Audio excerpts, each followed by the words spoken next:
네, 안녕하십니까. 법쌤입니다. 까다롭고 복잡한 형법 간단하고 압축적으로 정리해서 더 이상 형법에 절망하지 말고 고독 좀 하세요. 자, 그럼 형법 시작해 보겠습니다. 형법의 시간적 범위에 대한 문제로서 한시법과 백지형법이 있습니다. 한시법의 문제는 백지형법과 다른 점은 무엇이 있습니까? 한시법은 법률이 변경된 경우죠. 그러나 백지형법은 법률은 변경되지 않았습니다. 법률의 내용에는 보충규범, 행정처분이 변경된 경우죠. 이 행정처분의 변경, 이 보충규범의 변경을 법률의 변경으로 볼 수 있느냐 없느냐, 이 문제가 되겠습니다. 형법 다수서를 볼 수 있다는 입장을 취하고 있습니다. 이 보충규범의 변경도 법률의 변경이니까 역시 행위시법주의냐 재판시법주의냐, 이런 문제가 한시법의 이론과 관련해서 역시 논의의 대상이 되는 것입니다. 한시법의 문제와 백지형법이 다른 점, 그 점을 정확하게 이해하셔야 됩니다.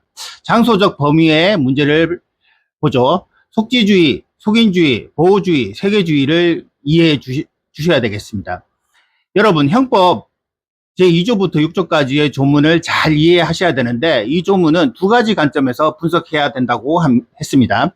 첫 번째가 뭡니까? 범죄지가 어디냐? 대한민국 영역 내냐? 아니면 외냐? 이것을 잘 분석하셔야 됩니다. 두 번째는 뭡니까? 범인의 국적입니다. 내국인이냐 외국인이냐, 이걸 잘 따져가지고 2조부터 6조 사이에 어떤 것을 적용하는가를 따져야 합니다. 5조와 6조, 보호주의를 규정하고 있는데 이 6조는 단서가 존재한다는 점에서 5조하고 차이가 난다는 것을 6조를 일종의 상호주의라고도 표현하기도 합니다. 그런 점을 이해하셔야 될 것 같습니다. 또 인적 적용 범위의 문제는 예외가 중요하다고 했습니다. 치외법권자라든가 외국 군대, 미군 같은 경우에는 공무 수행 중인 미군에 대해서는 형법의 배제가 되는 것인데, 이 점을 인식해야 됩니다. 범죄론의 기초로서 범죄란 무엇인가에 대해서 알아봅시다. 범죄란 상대적 의미를 가지고 있는데, 이 상대적 범죄의 개념은 실질적 범죄 개념과 형식적 범죄 개념으로 나눠집니다. 실질적 범죄 개념, 한마디로 요약할 수 있죠? 뭡니까? 반사회적 행위죠. 그러나 모든 반사회적 행위가 형식적으로 범죄되는 것은 아니죠. 이런 반사회적 행위 가운데서 법률에 명백하게 구성요건이 규정되어 있는 경우 형식적으로 범죄가 됩니다. 그리고 형법의 범죄 개념은 형식적 범죄 개념이고, 그 경우에는 범죄라는 것은 구성요건에 해당하고 위법하고 책임 있는 인간의 행위를 말합니다. 이렇게 정의할 수가 있는 것입니다. 또 범죄의 본질은 어디가 있느냐? 권리침해설, 법익침해설, 의무위반설이 있습니다만, 의무위반설과 법익침해설을 결합한 입장에서 이해하는 것이 타당하다고 했습니다. 그리고 범죄라는 것은 행위와 결과로 구성되어 있는데, 모든 국민들에게는 범죄를 의사결정해서는 안 된다는 의무가 있습니다. 이러한 의무를 위반하는 것을 통해서 법익을 침해한다는 결과를 발생시킨 것이 바로 범죄가 되는 것입니다. 행위적 측면에서는 의무 위반이 되는 것이고, 결과적 측면에서는 법익 침해가 되는 것입니다. 그래서 양자를 결합한 입장에서 범죄의 본질을 이해해야만 합니다. 그리고 원칙적으로 범죄의 구성요건, 해당성, 위법성, 책임, 이 세 가지 요건을 갖추는 것입니다. 이런 경우가 몇 가지가 있죠. 그 외에도 이제 처벌 조건, 소추 조건이 있습니다. 적극적 처벌 조건을 객관적 처벌 조건이라고 이야기하고, 소극적 처벌 조건을 인적 처벌 조건이라고 이야기했습니다. 또 인적 처벌 조건은 그러한 조건이 언제 존재하느냐, 행위 당시에 존재하는 경우에는 인적 처벌 조각 사유, 그 다음에 행위 이후에 발생한 경우에는 인적 처벌 소멸 사유라는 것을, 존재 시점에 차이가 난다는 것을 이해하셔야 됩니다. 그리고 소추 조건이라는 것이 있는데, 다른 말로는 소송 조건이라고도 합니다. 실체적 심판의 전제 조건인데, 이 실체적 심판이란 또 뭐냐? 바로 유죄 판결과 무죄 판결을 의미합니다. 아무 때나 형을 선고할 수 있는 것이 아니라 소송을 할 만한 전제 조건을 요구하는데, 이것을 소추 조건이 되는 것입니다. 친고죄와 반의사 불벌죄가 여기에 해당합니다. 그 친고죄의 예들, 반의사의 불벌죄의 예들, 이런 것들이 객관식에 잘 나오는 문제입니다. 이 점을 1차 시험에는 암기사항으로 출제됩니다. 범죄론의 서론에서 어렵다는 부분입니다. 자, 바로 범죄의 종류입니다. 범죄의 종류 차근차근 살펴보겠습니다. 범죄란 구성요건에 해당하고 위법하고 책임 있는 인간의 행위를 형법은 범죄라고 이야기합니다. 범죄가 어떻게 기수가 되기 위해서는 결과가 필요한가? 결과가 필요한 것은 결과범이고 결과 없이 행위만 가지고 기수가 될 수 있는 범죄를 형식범 또는 거동범이라고 합니다. 이 결과범과 형식범의 구별 시력은 어디에 있습니까? 바로 인과관계에 있게 됩니다. 즉 결과범은 행위가 있고 결과가 있다고 해서 무조건 기수가 되는 것이 아닙니다. 행위와 결과 사이에 인과관계가 인정될 수 있는 경우에 한해서 기수가 되는 것이고, 비록 결과가 발생했을 때도 인과관계가 인정될 수 없다면 미수의 책임을 지게 되는 것입니다. 그러나 거동범이나 형식범의 경우에는 행위만 가지고 기수가 되기 때문에 행위와 결과 사이에 관련성, 즉 인과관계를 검토할 실익이 전혀 없는 것이죠. 법익이 침해될 것이냐 말 것이냐를 기준으로 해서 법익이 현실적으로 침해되어야 기수가 되는 범죄를 침해범이라고 이야기합니다. 그러나 법익이 침해되지는 않았을지라도 침해될 위험성, 이것만 가지고도 기수가 되는 범죄를 위험범이라고 이야기합니다. 위험의 성질에 대해서 일반적 위험성을 의미하는 것이 추상적 위험범이고, 구체적이면서 현실적 위험을 발생을 요구하는 것을 구체적 위험범이 됩니다. 추상적 위험범은 거동범적 성격을 가지고 있지만 구체적 위험범은 결과범적 성격을 가지고 있다는 것을 주의하셔야 됩니다. 따라서 구체적 위험범의 경우에는 행위로부터 결과가 발생해야 하고, 즉 구체적 위험이 발생해야만 되고 그 양자 사이의 인과관계를 반드시 검토해야 됩니다. 그러나 거동범적 성격을 가지고 있는 추상적 위험범의 경우에는 그러한 검토가 필요 없다는 거죠. 특히 추상적 위험범은 가벌성 확장의 위험성을 가지고 있기 때문에 책임주의와 충돌될 염려가 있다는 것이 좀 더 이해해야 합니다.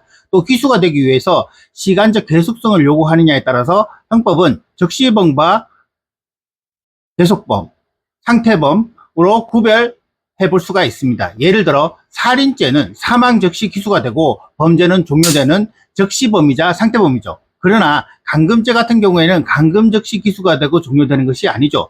감금 행위가 어느 정도 시간적으로 계속되어야만 기수가 되는 범죄, 이것을 형법은 계속범이라고 이야기합니다. 즉 적시범이나 상태범의 경우에는 기수 시기와 종료 시기가 일치되는 것이 보통입니다. 그러나 이 계속범의 경우에는 기수 시기와 종료 시기가 일치하지 않는 것이 일반적이죠. 시간적 계속성이 있을 때 기수가 되고, 그 다음에 법익이 침해 상태가 제거됐을 때, 피해자가 석방되었을 때 비로소 종료된다는 의미입니다. 또 형법과 형사소송법의 중요한 법적 효과가 바로 사실은 기수시가 아니라 종료시를 기준으로 해야 발생한다는 것을, 이 점을 명확하게 기억하셔야 됩니다. 신분범에 대해서 알아봅시다. 신분범이 가벌성의 존부를 좌우하는 것을 진정신분범, 가벌성의 정도를 좌우하는 것을 부진정신분범이라고 이야기합니다. 또 그 다음에 직접 범죄를 저질러야, 자수적으로 실행해야 정범이 될 수 있는 범죄를 자수범이라고 합니다. 그래서 간접정범이 성립할 수 없는 범죄라고 이야기합니다. 또 그 다음에 의무를 가지고 있는 의무자만이 주체가 될 수 있는 범죄, 정범이 될 수 있는 범죄를 의무범이라고 이야기합니다. 범죄의 주관적 요소에 따라서 목적법, 경향범, 표현범으로 나눠 볼 수가 있습니다. 목적범 같은 경우에는 고의만 가지고는 기수가 될 수가 없고, 고의 외에도 별도의 목적이 존재해야 하는 범죄를 말합니다. 가장 대표적인 예가 바로 통화위조죄, 이런 죄입니다. 즉 행사할 목적이 있어야 하고, 아무리 고의를 가지고 통화를 위조했다고 해서 통화위조의 구성요건에 해당하는 것이 아니라 행사할 목적, 써먹을 목적, 진짜 돈처럼 사용할 목적, 이러한 목적을 가지고 통화를 위조해야만 통화위조죄의 구성요건 해당성이 인정될 수 있는 것입니다. 이것을 형법은 목적범이라고 이야기합니다. 고의라는 것은 객관적 구성요건 요소에 대한 인식과 의사를 말합니다. 이 목적은 객관적 구성요건 이외의 사실에 대해 인식할 것을 요구한다는 점에서 초과된 내적 경향을 가진 범죄라고도 이야기하고 있습니다. 그 다음은 공연 음란죄를 예를 들어 경향범을, 위종죄를 예를 들어서 표현범에 대해서 이해해야 합니다. 하여튼 그 중에서 목적범에 대한 문제는 객관식 외에도 주관식에도 약술형으로 출제될 가능성이 있으니까 행위 좀 준비하셔야 되고, 행위론에 대해서 이해해 봅시다. 이 행위론의 실질적 기능은 어디 있습니까? 행위냐 아니냐, 즉 형법적으로 중요한 행위와 그렇지 않은 비행위를 구별하는데 행위론의 실질적 이러한 기능의 한계 요소였어의 기능 또는 한계 기능이라고 이야기합니다. 행위론의 가장 중요한 기능이 되죠. 이 행위론의 종류를 크게 세 가지로 나눠볼 수가 있습니다. 인과적, 목적적, 그 다음에 사회적 행위론이죠. 이 행위론의 중요한 요점과 문제점을 정확하게 인식해야 합니다. 인과적 행위론은 어떤 사상을 배경으로 하고 있습니까? 자연과학 사상, 자연주의를 배경하고 있죠. 행위를 자연주의적 사고에 따라서 이해하기 때문에 행위의 외부적 측면만 관찰하고 내부적 측면, 즉 의사를 행위의 요소로 관찰하지 않습니다. 쉽게 말해서 행위와 의사를 분리하는 것이 인과적 행위론의 불법으로 인과적 행위론이죠. 객관적인 것은 불법으로, 주관적인 것은 책임으로. 자, 인과적 행위론은 이렇게 행위와 의지를 분리하게 됩니다. 그래서 행위에는 두 가지 요소가 있는데 그게 뭐죠? 유의성과 거동성이죠. 자, 유의성 무엇인가?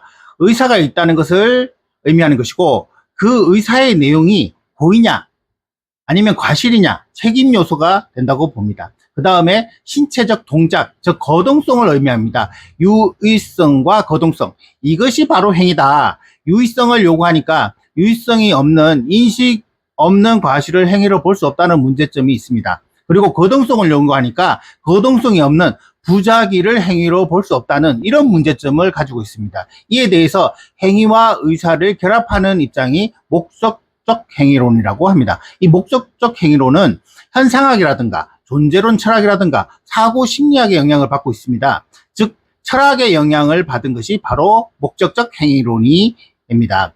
그리고 인간의 행위는 인간의 심리적 사고의 기초로 바로 인간의 의사가 본질적 요소가 된다고 합니다. 행위와 의사를 분리시키는 인과적 행위론에 대해서 행위와 의사를 결합시키는 것이 바로 목적적 행위론이 됩니다. 의사가 행위의 가장 본질적인 요소인데 바로 목적성, 즉 고의를 의미하게 됩니다. 고의가 행위의 본질적 요소다. 이렇게 보는 것이 바로 목적적 행위론의 입장이죠. 인과적 행위론은 고의를 책임 요소로 파악하였습니다만 이 목적적 행위론은 고의를 구성요건적 요소로 파악하게 됩니다. 이 목적적 행위론의 최대한의 문제점은 무엇일까요? 자, 고의가 아닌 과실 행위를 설명하는데 어려움이 있다는 점입니다. 그래서 이 과실은 구성요건 외적으로 목적적이다. 이렇게 설명하는 것 자체가 부당하다는 비판을 받고 있습니다. 그 다음이 자동화된 행위, 이런 것도 행위로 보기 힘들고 그 다음에는 부작위의 행위성 같은 것도 인정하기 곤란하다는 문제점이 있습니다. 또 이런 인과적 행위로는 목적적 행위로는 의미를 규범적으로 관찰하지 않고 존재론적으로 사실적으로만 파악했다는 것도 문제점이 있습니다. 왜냐하면 형법이라는 것은 법이고 법이라는 것은 규범입니다. 규범이라는 것은 어떤 사실을 규범 가치 판단을 하게 되는데 따라서 형법적 판단이 대상이 되는 행위도 형법이 규범적으로 판단할 것을 요구하게 됩니다. 그러나 이 행위를 규범적 입장에서 판단하는 견해 가운데서 한 가지가 가장 중요한 사회적 행위론이 됩니다. 이 목적적 행위론은 행위의 본질적 요소를 목적성이라고 합니다. 그러나 이 사회적 행위론은 행위의 본질적 요소를 무엇이라고 봅니까? 사회성, 사회적 중요성, 사회적 의미성으로 보겠죠. 사회적으로 의미가 있고 사회적으로 중요하다면 행위고 그렇지 않으면 행위가 아니다. 이렇게 보는 것이 사회적 행위론이 됩니다. 인식 없는 과실도 사회적으로 중요하고 이 거동성 없는 부작위도 사회적으로 의미가 있죠. 전부 행위론으로 무난하게 설명할 수가 있습니다. 사회적 행위론으로 이론적 통일성이 없다는 비판을 받습니다. 그 다음에 전 구성요건적 행위 개념을 설정할 수 없다는 비판도 받고 있습니다. 왜 그렇습니까? 자, 사회적 중요성, 바로 법률적 구성요건을 판단하지 않고서는 형법이 판단할 수도 없고 이해할 수도 없기 때문입니다. 그래서 전 구성요건적 행위 개념을 설정할 수가 없고 행위의 중립성 요구를 충족하지 못한다는 점에서 비판을 받고 있는 것이 바로 사회적 행위론의 입장이 됩니다. 이 각 행위들의 중요한 특징과 비판, 그리고 특히 비판의 문제가 출제될 가능성이 높습니다. 기억해 두시고요. 범죄의 구성요건의 첫 번째 요소로서 구성요건에 대해서 알아봅시다. 구성요건, 구성요건 해당성, 구성요건의 충족, 이런 용어들을 잘 구별하셔야 됩니다.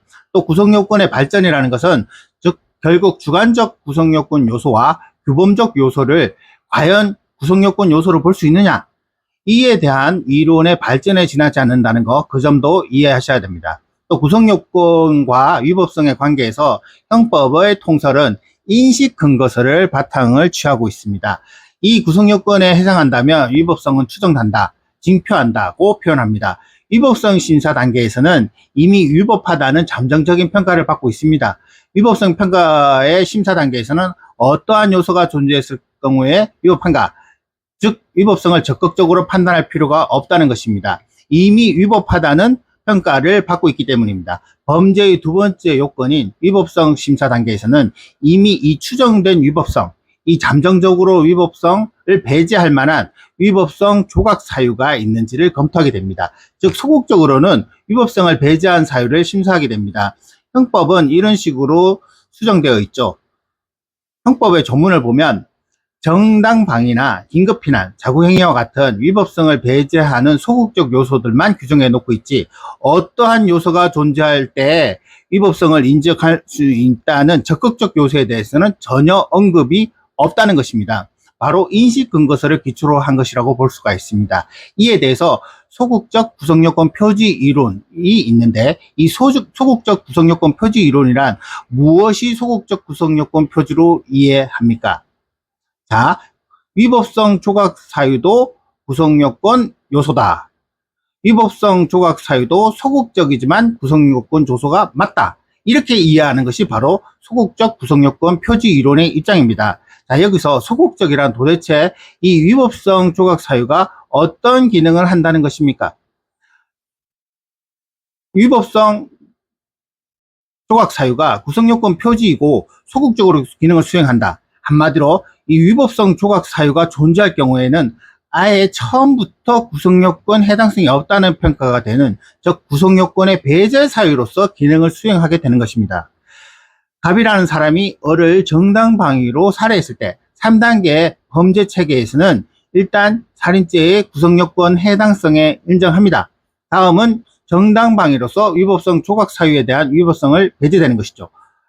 이렇게 평가하는 것인데, 이 소극적 구성요건 표지 이론에서는 정당방위라는 위법성 조각 사유가 존재하면 이 위법성 조각 사유는 소극적 구성요건 요소이니까 아예 처음부터 정당방위로 사람을 살해하는 경우에는 살인죄의 구성요건 해당성에도 해당이 없다. 이런 식으로 평가하게 됩니다. 하여튼 구성요건 조각 사유가 위법성 조각 사유가 소극적 구성요건 요소로 이해하고 있는 것을 이해하셔야 됩니다. 구성요건 요소의 유형에 대해서는 형법의 목적에 따른 유형을 주의하셔야 됩니다. 그래서 총체적 보장, 불법, 허용, 책임, 총체적 불법 구성요건, 이런 개념들을 잘 이해하셔야 됩니다.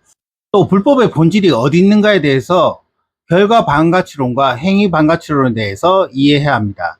그래서 인과적 행위론자들은 결과 반가치를 강조하여 그 다음에 목적적 행위론자들은 행위 반가치론을 강조합니다. 그리고 사회적 행위론자는 이원적, 인적, 불법론을 강조하게 됩니다. 역시 범죄라면 행위와 결과 의미의 동일체이고, 역시 불법의 본질도 행위와 결과 양자 모두에 있다는 것이 타당하죠. 따라서 이원적, 인적, 불법론이 타당하다고 볼 수 있습니다. 범죄가 성립하기 위해서는 객관적 구성요건 요소와 주관적 구성요건 요소를 갖출 것을 요구합니다. 주관적 구성요건 요소로서 행위의 객체, 행위의 주체, 수단, 상황, 인과관계가 있습니다.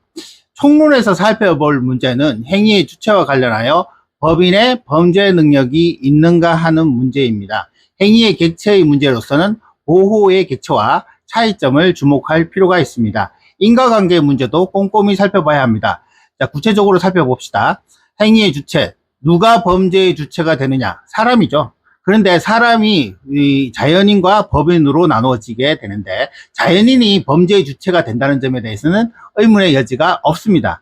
그래서 법인의 범죄의 주체가 될 수 있느냐, 법인을 처벌할 수 있느냐, 이 문제가 바로 법인의 범죄 능력의 문제와 형벌 능력의 문제가 됩니다. 그래서 법인의 범죄 능력을 긍정하는 견해, 부정하는 경우에 부분적으로 긍정하는 견해가 있지만 통설과 판례는 범죄 능력 부정설의 입장을 취하고 있습니다. 여러 가지 논거가 있는데 이것이 긍정설의 논거인지 부정설의 논거인지 이런 것을 잘 판단해야 합니다. 이 문제도 어떤 본질에 들어가서 생각해 본다면 문제를 간단하게 해결할 수가 있죠.